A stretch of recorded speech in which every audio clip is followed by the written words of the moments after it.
गणपती बाप्पा मोरया, मंगलमूर्ती मोरया। आज आपण बनवायचे आहेत गणपतीचे लाडके ओल्या नारळाचे सारणाचे मोदक, उकडीचे मोदक। त्यासाठी आपण हा आधी नारळ खवून घेतला आहे। हा नारळाचा चव आहे। हा 2 वाट्या आहे। या वाटीचं माप आहे।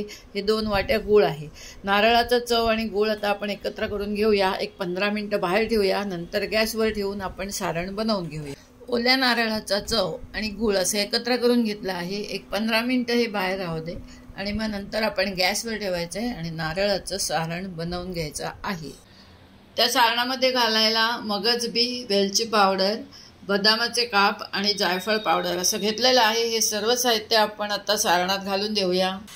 हे पहा, आपलं सारण तयार झालेलं आहे। आता हे सर्व आपण मिक्स करून घेऊया आणि थंड झाल्यावर मोदक करायला घेऊया।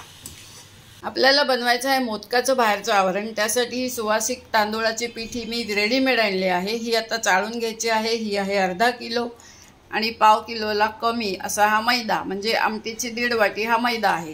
ही दोन्ही पीठं आता चाळून घेणार आहे आणि एवढाच वाडगा पाणी उकळायला ठेवायचं आहे। त्याच्यात मीठ आणि तूप घालायचं आहे आणि ही उकळी आल्यानंतर ही पीठं घालायची आहे।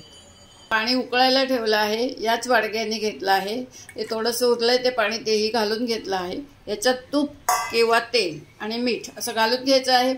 हे पहा, मी 1 डाव तूप, छोटा डाव आणि मीठ असं घालून घेतलं आहे। बघा, पाण्याला उकळी आले। आता आपण ह्याच्यात पीठ सोडून देऊया। हे पहा, पीठ घालून घेतलं आहे। आता हे सर्व मिक्स झाल्यावर झाकण ठेवायचं आहे एक 15 मिनिट। हे पहा, आपली उकड काढून झालेली आहे।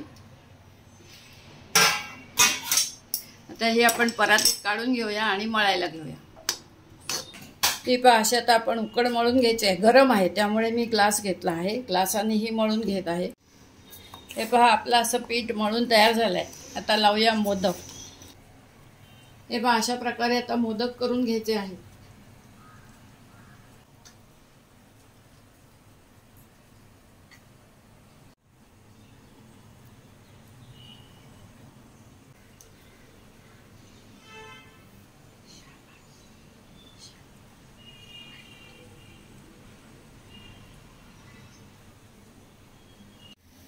आता त्या पिठापासूनच मी पातोळे पण बनवत आहे। इथे एक पहा बनवून ठेवला आहे।